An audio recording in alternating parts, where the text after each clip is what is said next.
अगर बच्चा अपने जीवन में थोड़ा अर्ली निर्धारित कर ले कि उसे सिविल सर्वेंट बनना है, बिल्कुल, तो उसको गाइडेंस की जरूरत पड़ेगी, कोचिंग की नहीं। कोचिंग तब जरूरत पड़ती है कि आपने जीवन भर तो पढ़ा नहीं कुछ, अब आप सोच रहे हैं सब्जेक्ट पढ़ के आप सिविल सर्विस में आ जाएंगे। मुझे अपने पूरे कार्यकाल में कोई थ्रेट नहीं मिली। अरे और ये जो लोग कहते हैं कि ईमानदारी से काम करिए अगर थ्रेट मिल जाएगी, कोई थ्रेट नहीं मिली। बार बार इस चीज़ को कहता हूँ कि ईमानदार होना आप किसी पे एहसान थोड़ी ना कर रहे हैं। ईमानदार तो आपको होना ही है और उसका आपको लाभ मिल रहा है। आईएएस में अगर आप ईमानदार हैं और एफिशिएंट हैं तो आपको हाथों हाथ लेंगे लोग। सर्विस में आने के लिए 3 महत्वपूर्ण एस्पेक्ट्स हैं। एक नॉलेज, ज्ञान, ठीक है, दूसरा एनालिटिकल स्किल्स, विश्लेषण होना आवश्यक है, Correct. और तीसरा कम्युनिकेशन स्किल्स, यानी कि आप अगर संवाद नहीं कर सकते, आप लिख नहीं सकते, आप बोल नहीं सकते ठीक से, तो ना तो आप सेवा में आएंगे, किसी वजह से आप आ गए तो एज ए सिविल सर्वेंट आप फेल हो Successful नहीं जाएंगे। अपने विचार की अभिव्यक्ति आप लॉजिकली कैसे करें, ये इसका तो प्रयास आप करते ही नहीं। कोई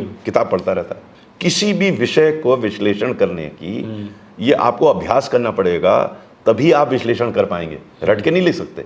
आप यूपीएससी की तैयारी ना कीजिए, आप यूपीएससी की तैयारी के लिए तैयारी कीजिए। अरे वाह, और वो तैयारी है उन सॉफ्ट टूल्स की जो कि आपको उपयोगी होंगी, सीधे आपको समझ में नहीं आएगा। सॉफ्ट स्किल्स क्या हैं? Communication skills, analytical skills. ये 2 चीजें एक साल में नहीं हो सकती, नहीं हो सकते सही। इसके लिए आपको निरंतर प्रयास करना पड़ेगा। अगर मेरा पुनर्जन्म होता है अरे वाह, तो मैं पुनः आईएएस अफसर बनना अरे चाहूँगा। अब इससे वाह। ज्यादा और सर्टिफिकेट मैं नहीं दे सकता इस सर्विस को। जितना सेटिस्फैक्शन और सेंस ऑफ सेटिस्फैक्शन इस सेवा में मिलता है, करेक्ट। मानना है कि शायद इतना सेटिस्फैक्शन किसी और सेवा में नहीं प्राप्त। दोस्तों, जितने भी यूपीएससी एस्पिरेंट हैं उन सभी की ज़िंदगी में, उन सभी के करियर में 2 सबसे बड़े सवाल होते हैं अगर आप सीरियसली सिविल सर्विस की तैयारी करें। सबसे पहला तो ये है कि how to crack civil services, और दूसरा है how you can become a good administrator. क्योंकि सिविल सर्विसेज क्रैक करना एक अलग बात है, उसके बाद की जो जिम्मेदारियाँ आपको मिलती है उसको किस तरह निभाते हैं ये भी बहुत बड़ा मायने रखता है। तो दोस्तों, इन दोनों सवाल का जवाब आज आपको मिलने वाला है, क्योंकि हमारे साथ एक एक्सपर्ट हैं अनिल स्वरूप सर। सर को कौन नहीं जानता, सभी जानते हैं। एक लंबी एक्सपीरियंस रही है, 38 ईयर्स की एक्सपीरियंस। सर आईपीएस रहे, फिर आईएएस बने। आईएएस के दौरान काफ़ी चीज़ें, एजुकेशन सेक्रेटरी ऑफ इंडिया रहे, कोल सेक्रेटरी ऑफ इंडिया रहे, additional secretary of labour and empowerment, साथ में district magistrate of Lakhimpur Kheri, और बहुत बड़ी फहरिस्त है। एनीवेज, आपका ज़्यादा वक्त नहीं लूँगा और डायरेक्ट मैं सर से शुरुआत करता हूँ इस इंटरव्यू को। सर, सबसे पहले thank you very much for giving your valuable time sir. It's a pleasure. Sir, civil services में आने का क्या था? आपकी खुद की इच्छा थी या फिर पेरेंट्स की तरफ से? नहीं, ये मेरी पिता की इच्छा थी कि मैं आईएएस अफसर बनूं। अच्छा। मुझे स्मरण है कि मैं 10-11 साल का था तो एक मैंने कागज़ देखा जिसमें मेरे फादर ने लिख रखा था कि मैं आगे कैसे कैसे पढ़ाई करूंगा आईएएस ऑफिसर बनने के लिए। और उसके बाद उनका वो सपना था, फिर उस सपने को मैंने अपना सपना बनाया और फिर मैं आईएएस में आ गया। सर, पहले आप आईपीएस रहे, राइट? उसके बाद फिर आईएएस बने, तो ये कैसे हो, क्या था सब? मेरा मंशा आईएएस में आने की थी। अच्छा। पहले वर्ष में मेरी रैंक उतनी अच्छी नहीं थी कि मैं आईएएस में आ सकूं, तो मैं दोबारा अपीयर हुआ, दोबारा रैंक ठीक। बहुत सारे स्टूडेंट ऐसा करते हैं। आपको जो जाना जाता है ईमानदारी के लिए जाना जाता है। Sir, how honesty is important in civil services? मेरे विचार से ऑनेस्टी इंपॉर्टेंट से ज़्यादा एसेंशियल है। करेक्ट। मतलब बिना उसके तो सिविल सर्वेंट में इमेजिन नहीं कर सकता। ऑनेस्ट तो होना ही है सिविल सर्वेंट। बिल्कुल। और मेरा ये मानना है, जो मैंने अपने पुस्तकों में भी लिखा है, कि honesty is not only the best policy, it is the most practical policy. यानी कि व्यवहारिक दृष्टिकोण से भी ईमानदार रहना लाभकारी है अधिकारी के लिए। और ये लाभ केवल वित्तीय दृष्टिकोण से देखना उचित नहीं है। लाभ उसकी रेपुटेशन का है, और रेपुटेशन का लाभ उसे अपने कार्य में मिलता है। जो डिसऑनेस्ट होते हैं, जो ईमानदार नहीं होते हैं, उनको कभी न कभी भुगतान करना पड़ता है इसका। उसका नुकसान होता है। आपको मालूम नहीं, जानकारी है नहीं है, यूपी के 2 चीफ सेक्रेटरी जेल गए। अच्छा। चीफ सेक्रेटरी तो बन गए, लेकिन बाद में उनको जेल जाना पड़ा। तो आज की तारीख में, पहले का तो मैं ज़्यादा नहीं कह सकता, आज की तारीख में और महत्वपूर्ण हो गया है ईमानदार रहना। बिल्कुल। और व्यवहारिक हो गया है, क्योंकि आज की तारीख में जनता जागरूक है, मीडिया जागरूक है, और पकड़े जाने के चांसेस भी ज़्यादा हैं। तो ये सिर्फ एक एथिकल इशू नहीं है, ये प्रैक्टिकल इशू है कि ईमानदार रहना उचित है। बिल्कुल सर। ये जो सर आपकी जर्नी रही है, टेन्योर जो आईएएस ऑफिसर का रहा है, जो भी आपने किया है, जो भी आपने सर्विसेज दी है, सर आप कितना संतुष्ट हैं आपने जो किया है इस देश के लिए? इतना संतुष्ट हूँ कि ये भी मैंने अपनी पुस्तक में लिखा है कि अगर मेरा पुनर्जन्म होता है अरे वाह, तो मैं पुनः IAS अफसर बनना अरे चाहूँगा। अब इससे वाह। ज़्यादा और सर्टिफिकेट मैं नहीं दे सकता इस सर्विस को कि अगर मुझे पुनः बनना पड़ा तो मैं पुनः बनूंगा। उसका कारण बड़ा स्पष्ट है, वो आपके प्रश्न में भी निहित है कि जितना सेटिस्फैक्शन और सेंस ऑफ सेटिस्फैक्शन इस सेवा में मिलता है, करेक्ट, मैंने और कोई सेवा तो नहीं की, लेकिन मेरा ये मानना है कि शायद इतना सेटिस्फैक्शन किसी और सेवा में नहीं प्राप्त होगा। इसलिए अगर मुझे जैसे मौका मिलता है और अगर मैं क्वालिफाई कर पाया, अब आना बड़ा डिफ़िकल्ट लगता है, एग्ज़ाम्स बहुत कठिन हो गए हैं, तो अगर मैं क्वालिफाई करता हूँ, मेरा पुनर्जन्म होता है, तो मैं IAS अफसर बनना चाहूँगा। वाह सर, इस दौरान जो सर्विसेज आपकी रही है, इस दौरान कोई ऐसी चीज़ जो आपको लगती है कि शायद कुछ और मौका हमें मिलता तो हम और भी कुछ अलग कर सकते थे, कोई ऐसी घटना सर? मेरे कार्यकाल में सामान्य रूप से मैं जिन जिन पदों में रहा वहाँ पर मतलब 1-2 वर्ष में मैंने प्रयास किया कि मैं रिडंडेंट हो जाऊँ, यानी कि सिस्टम्स चलें। अच्छा, लेकिन एक पद ऐसा था जहाँ मुझे ऐसा महसूस हुआ कि कुछ दिन और रह लेता अच्छा। तो शायद अच्छा काम होता। वो मेरा जो लास्ट पद था जब मैं सचिव स्कूल शिक्षा था Correct. भारत सरकार में, तो स्कूल शिक्षा की जो समस्याएं बड़ी दुरूह, गंभीर, कॉम्प्लेक्स हैं। तो इन समस्याओं का मतलब अधिकतर समाधान शायद 1.5 साल में नहीं हो सकता। मैं करीब 20 महीने रहा शिक्षा सचिव। वहाँ जरूर मैंने महसूस किया कि इस पद पे अगर मैं कुछ और दिन रहता तो शायद इसमें और काम हो सकता। तो उससे पूर्व मैं कोयला सचिव था, करेक्ट, और कोयला सचिव के रूप में मैं कहता था मेरा काम 1.5 साल में हो गया था। मैं तो खुद ही कहता था अब यहाँ से इसको विभाग को ही बंद कर देना चाहिए और मुझे कहीं जाना। उससे पहले भी जब मैं जहाँ था, तो मैं जहाँ जहाँ रहा मेरा प्रयास ये रहता था कि सिस्टम बनाऊँ और सिस्टम टेक ओवर कर लें। मेरा उसमें व्यक्तिगत फिर रोल कम हो जाए। एजुकेशन में ऐसा नहीं हो पाया क्योंकि जैसे मैंने बताया कि एजुकेशन बड़ा कॉम्प्लेक्स सब्जेक्ट, करेक्ट, और एजुकेशन की समस्याएं, मैंने ये भी बात अपने पुस्तक में लिखी है कि कोल में तो सब माफिया ऊपर होते थे और माइनिंग नीचे होती थी। एजुकेशन में सब माफिया अंडरग्राउंड है, बड़ा डिफिकल्ट है। अरे बिल्कुल सही सर। सर इसी में शायद वो CBSE पेपर लीक का मामला आया था, राइट? एक समस्या CBSE पेपर लीक की भी थी, कई समस्याएं, इतनी गंभीर समस्याएं थी, इतना गंभीर माफिया हैं एजुकेशन में कि बाहर वाले व्यक्ति को आभास नहीं होता। मैंने कहा ना, अंडरग्राउंड है, और वो हमारी जो सामाजिक व्यवस्था है उसको दूषित कर रही है। करेक्ट, जो माफिया हैं वहाँ के, और कई प्रकार के माफिया हैं, तो उनसे लड़ने के लिए थोड़ा समय चाहिए। सर जैसे आपने बताया एजुकेशन में भी माफिया बहुत बढ़ गए हैं, कमर्शलाइजेशन होती जा रही है आजकल, आप खुद अवेयर होंगे। आपके ज़माने में शायद लिमिटेड कोचिंग हुआ करती थी, लिमिटेड रिसोर्सेज हुआ करते थे, लेकिन आज आप चाहे मुखर्जी नगर जाइए या फिर आप ओल्ड राजेंद्र नगर जाइए, हर गली में, हर चौराहे पे आपको कोचिंग मिलेगी। और ये सारी चीज़ें कमर्शलाइजेशन इतनी बढ़ गई है कि स्टूडेंट भी कंफ्यूज है कि वो क्या करें क्या नहीं करें, क्योंकि एक मिडिल क्लास के बच्चों को आज इस कोचिंग के लिए, सिविल सर्विस कोचिंग के लाखों लाख रुपए देने पड़ते हैं।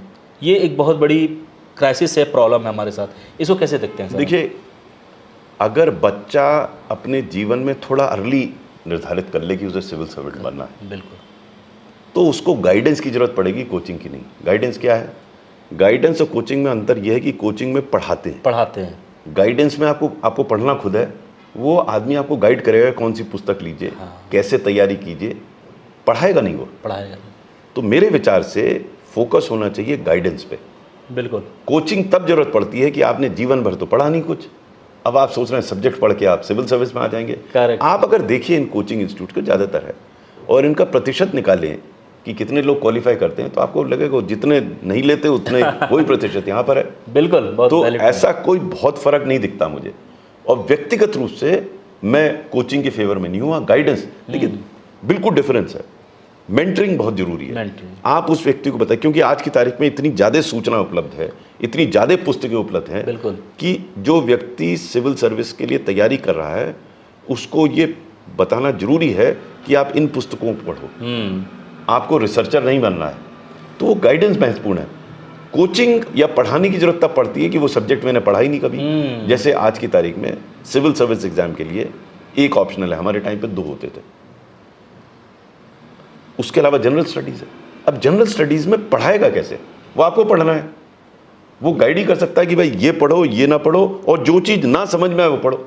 अगर आपको डी नोवो पढ़ने के लिए कहीं पढ़ना है कोचिंग इंस्टीट्यूट में, तब समस्या है।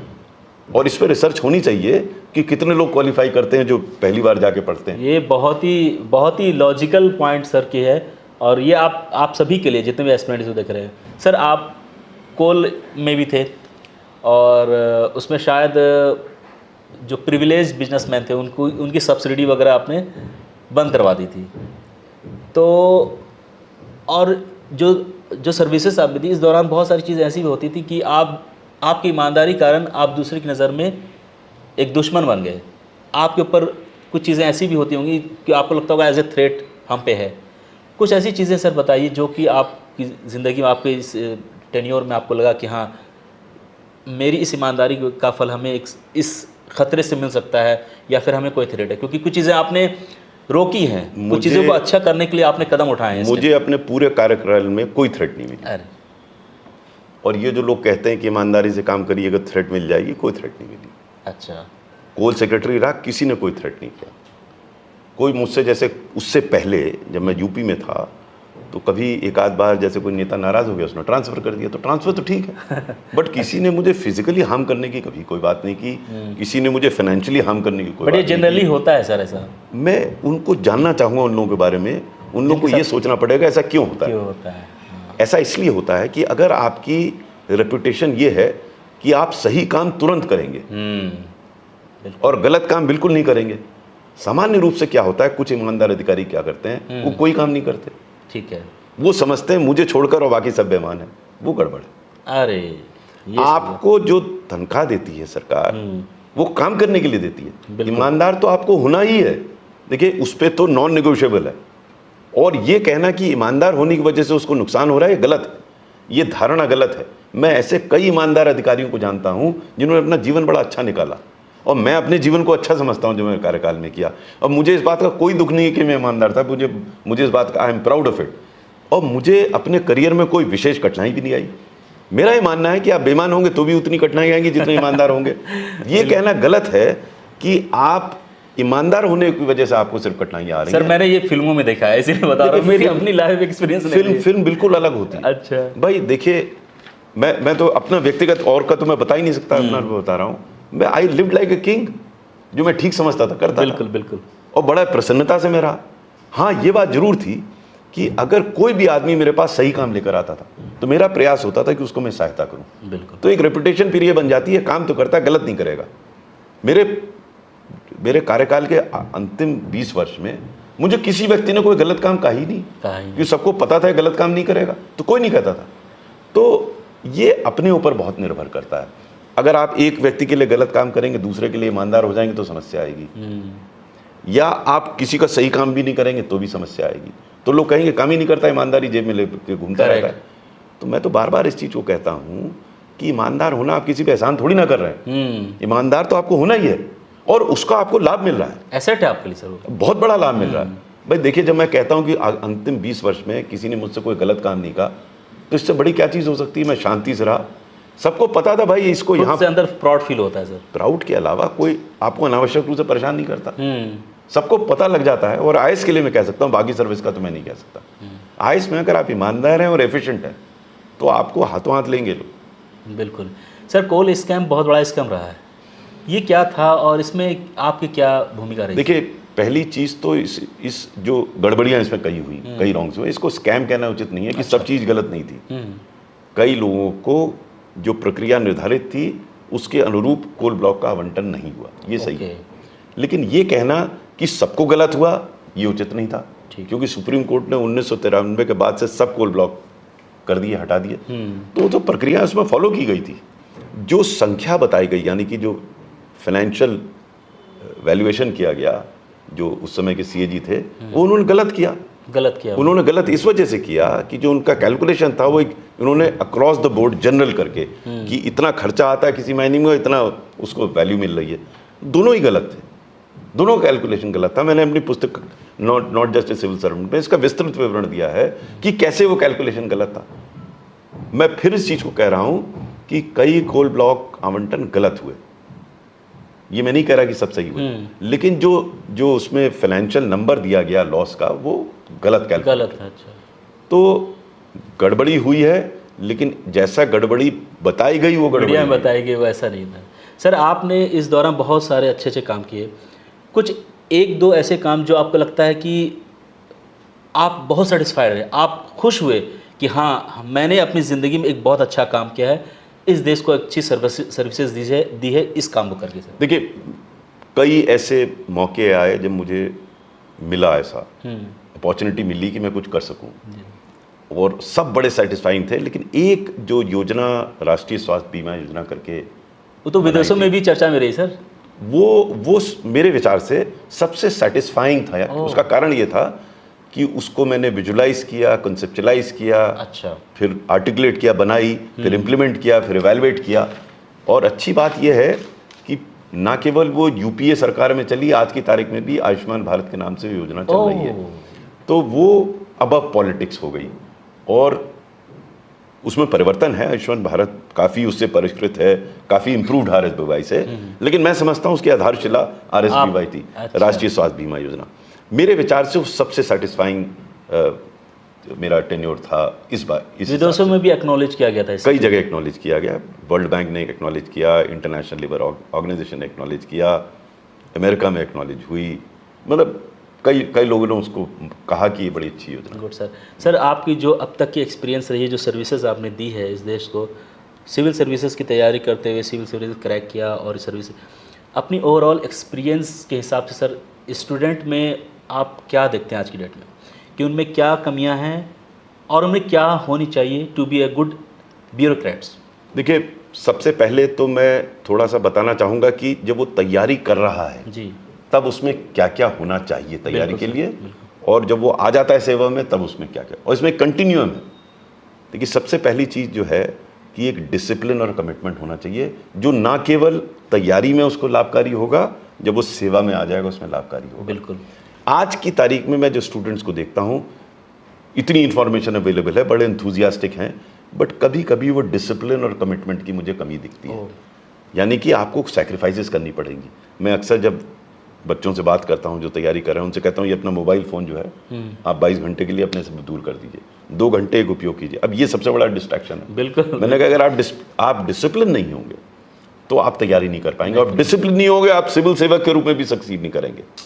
तो डिसिप्लिन होना बहुत ज़रूरी है और अपने आप को नियोजित करना। दूसरा जो बहुत ही महत्वपूर्ण पहलू है कि हर व्यक्ति को अपनी कम्युनिकेशन स्किल्स यानी कि संवाद सुधारना चाहिए। आप जितना ज्ञान प्राप्त कर लीजिए, लेकिन आप 3 घंटे में लिख नहीं पाएंगे तो आप एग्जाम कैसे देंगे? बिल्कुल। या इंटरव्यू में कैसे बोलें? इसी तरह जब आप सेवा में आ जाते हैं तो आपकी कम्युनिकेशन स्किल्स, जिस तरीके से आप चर्चा करते हैं, वार्ता करते हैं, बोलते हैं, लोगों को सुनते हैं, ये महत्वपूर्ण पहलू है एक सरकारी सेवक का, कि उसको बहुत कुछ सुनना है, बहुत कुछ बोलना है, क्या बोले, कब बोले, कैसे बोले, किसको बोले, ये उसको आना चाहिए। ये चीज़ उसको जब तैयारी कर रहा है तो उसको अपना बोलने की, यानी कि उसे वाक्पटु होना पड़ेगा, उसे लिखने में अच्छा होना पड़ेगा। लोग इस पे महत्व नहीं देते। जैसे कोचिंग सेंटर में कोई नहीं बताता कम्युनिकेशन स्किल्स के बारे में, वो सब्जेक्ट बढ़ा देगा। बहुत बढ़िया। तो मैं अक्सर इस चीज़ को कहता हूँ, सर्विस में आने के लिए 3 महत्वपूर्ण एस्पेक्ट्स हैं। एक नॉलेज, ज्ञान, ठीक है। दूसरा एनालिटिकल स्किल्स, विश्लेषण होना आवश्यक है, और तीसरा कम्युनिकेशन स्किल्स, यानी कि आप अगर संवाद नहीं कर सकते, आप लिख नहीं सकते, आप बोल नहीं सकते ठीक से, तो ना तो आप सेवा में आएंगे, किसी वजह से आप आ गए तो एज ए सिविल सर्वेंट आप फेल हो जाएंगे, सक्सेसफुल नहीं रहेंगे आप। सही कह रहे हो सर। टफ एक रिलेटिव टर्म है, वो सबके लिए टफ है। करेक्ट। लोग अक्सर, मैं पढ़ता हूँ जगह पर कि इस साल का पेपर बड़ा टफ था। अरे भाई, कंपटीशन में तो सबके लिए टफ है ना। सबके लिए है। अगर मान लीजिए मुझे 2 अलग पेपर देने, एक टफ है एक आसान है, तब तो हम कह सकते हैं। लेकिन टफ है जैसे ऐसे का पेपर कहते हैं साहब बड़ा टफ है, अरे सबके लिए टफ है। सबके लिए। जब सबके लिए टफ है, सब बराबर है, एक ही प्लेटफॉर्म पे थे सब। देखिए, तैयारी जो करनी चाहिए, मैं बार बार इस चीज़ को कह रहा हूँ। अक्सर लोग, बच्चे मुझसे पूछते हैं कि मैं आंसर की प्रैक्टिस, मैंने कहा आंसर लिखने से पहले लिखने की तमीज़ तो आनी चाहिए। लिखना आता नहीं, आप आंसर पहले लिखने लगे। बिल्कुल। तो मैं बार बार उनसे कहता हूँ कि अपनी लेखनी कैसे लिखे, जो लिख रहे हैं अपने विचार की अभिव्यक्ति आप लॉजिकली कैसे करें, ये इसका तो प्रयास आप करते ही नहीं, कोई किताब पढ़ता रहता है। बिल्कुल। तो मेरे विचार से ये जो यूपीएससी में चेंज हो रहा है, बहुत सही चेंज हो रहा है, क्योंकि वो 2 चीज़ें जांच रहे हैं। एक आपकी एनालिटिकल स्किल्स जांच रहे हैं, दूसरी आपकी कम्युनिकेशन स्किल्स जांच रहे हैं, और इन्हीं 2 की तैयारी जरूरी है। इन 2 की कोई कोचिंग इंस्टीट्यूट, कोई कोचिंग नहीं बताता। सही, वो आपको पढ़ाता है ना। तो एनालिसिस कैसे बेहतर हो आपकी सुधरे, किसी भी विषय को विश्लेषण करने की, ये आपको अभ्यास करना पड़ेगा, तभी आप विश्लेषण कर पाएंगे, रट के नहीं लिख सकते। बिल्कुल। और यूपीएससी के अब जितने प्रश्न आ रहे हैं बहुत सही आ रहे हैं कि वो विश्लेषण की ओर हैं जाते, कि आपके मस्तिष्क को जांच रहे हैं कि आप कितना उसको विश्लेषण कर सकते हैं, कितने आपका एटीट्यूड पॉजिटिव है, ये सब चीज़ें जांच रहा है। दूसरा, जब आपकी अभिव्यक्ति ठीक नहीं है, आप लिख ही नहीं पा रहे ठीक से, तो वो देखता है। तो ऐसा नहीं है कि आप रट के यूपीएससी में आ जाएंगे, आपको इन फैकल्टीज को अपना इंप्रूव करना है, और उसके लिए 1 साल समुचित नहीं है। पढ़ने के लिए 1 साल 1.5 साल ठीक है, आप पढ़ लीजिए, लेकिन इन फैकल्टीज को डेवलप करने के लिए आपको लंबा पीरियड चाहिए। तो मैं अक्सर बच्चे से कहता हूं, जैसे ही आप इंटर पास करें, आप यूपीएससी की तैयारी ना कीजिए, आप यूपीएससी की तैयारी के लिए तैयारी कीजिए। अरे वाह। और वो तैयारी है उन सॉफ्ट टूल्स की जो कि आपको उपयोगी होंगी, सीधे आपको समझ में नहीं आएगा। सॉफ्ट स्किल्स क्या हैं? Communication skills, analytical skills. ये 2 चीजें 1 साल में नहीं हो सकती, नहीं हो सकते सही। इसके लिए आपको निरंतर प्रयास करना पड़ेगा, और तभी ये इंप्रूव होगा। बिल्कुल, ये सर ने बहुत अच्छी बात की है। अब तक मैंने जितने भी इंटरव्यू लिए हैं सर, ये जो सर बता रहे हैं, इन बातों का अगर ध्यान रखें आप, तो बिल्कुल जो आपका जो लेआउट बनेगा ना प्रिपरेशन का, बहुत ही सॉलिड बनेगा, और आप सक्सेसफुल होंगे सिविल सर्विस, इसकी गारंटी है। सर वो किताब के बारे में जानना चाहूँगा सर, जो आपने लिखी है। मैंने 3 किताबें लिखी। ठीक है। पहली किताब लिखी थी not just a civil servant. उस किताब को प्रमुख रूप से, जो मैंने राष्ट्रीय स्वास्थ्य बीमा योजना के में जो मैं था इन्वॉल्व, उस पर आधारित पुस्तक थी, लेकिन उसके बाद क्योंकि मैं कोयला सचिव भी बना और शिक्षा सचिव भी बना, तो उनके बारे में भी है। ठीक है। तो वो किताब का प्रमुख उद्देश्य ये था कि मैं लिख सकूं कि कोई भी शासकीय सेवक यानी कि सिविल सर्वेंट, उसे केवल सिविल सर्वेंट की जो सामान्य परिभाषा है उससे अलग हट के रहना होगा अगर वो सक्सेसफुल होना चाहता है। बिल्कुल। उसकी परिभाषा उसके अतिरिक्त होगी। दूसरी किताब थी ethical dilemmas of a civil servant. उसमें करीब 70 केस स्टडीज़ हैं, जो मेरा व्यक्तिगत अनुभव है कि जीवन में या अपने कार्यकाल में कैसे कैसे मौके आए जब ये कठिनाई होती थी कि मैं ये करूं या ये करूं, तो कैसे आप अपने चिंतन को बनाइए जिससे आपको कठिनाई ना आए वो निर्णय लेने में। और अब फॉर्चुनेटली जो एथिक्स के पेपर आ रहे हैं उसमें घुमा फिरा के उस टाइप की केस स्टडीज़ आ रही हैं। केस स्टडी आ रही है। तो अब लोगों को शायद सिविल सर्वेंट्स में जो एस्पिरेंट्स हैं वो उसको पढ़ते हैं, उसको देखने के लिए, और उस पुस्तक को दिल्ली यूनिवर्सिटी में कंपलसरी रीडिंग में भी डाल दिया गया है। अरे वाह। तो वो थी सेकंड। तीसरी किताब थी no more a civil servant. वो मेरे जो रिटायरमेंट के बाद के अनुभव हैं वो उन पर आधारित थी। ये sir ethical dilemmas of a civil servant जो आपने बुक लिखी है सर, ये स्टूडेंट को मैंने सुना काफ़ी हेल्पफुल है उनके लिए, एथिक्स जो बच्चे पढ़ते हैं। तो सर ये किस तरह से हेल्प करता है बच्चों की? देखिए, पहली चीज़ तो उनके मस्तिष्क को जैसे कोई विषय है या कोई इवेंट है, उसको एनालाइज कैसे करें, उसके कौन कौन से पहलू हैं जो देखे जाएं।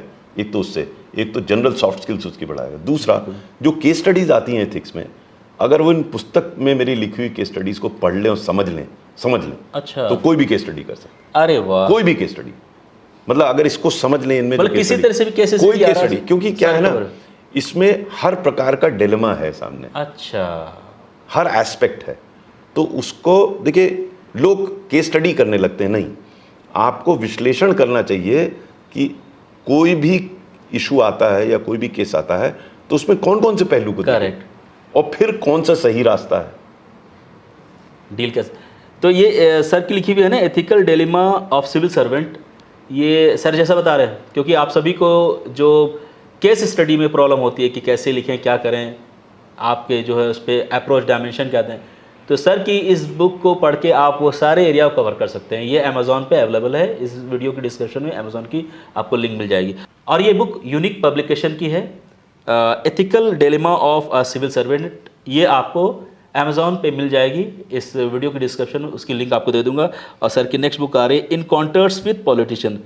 सर ये नाम ही सुन के बड़ा ये लग रहा है, ये क्या है? मेरे जीवन में मैंने कई नेताओं से मेरा बहुत सारे संपर्क आया। हाँ। मोदी जी से आया, उससे पहले मनमोहन सिंह जी से आया, मायावती खड़गे जी से आया, मायावती जी से आया, मुलायम सिंह यादव से, कई लोगों के साथ मैंने काम किया। तो मेरे जो उनके साथ के अनुभव हैं वो उसमें सम्मिलित किए गए हैं। चलिए sir, thank you very much.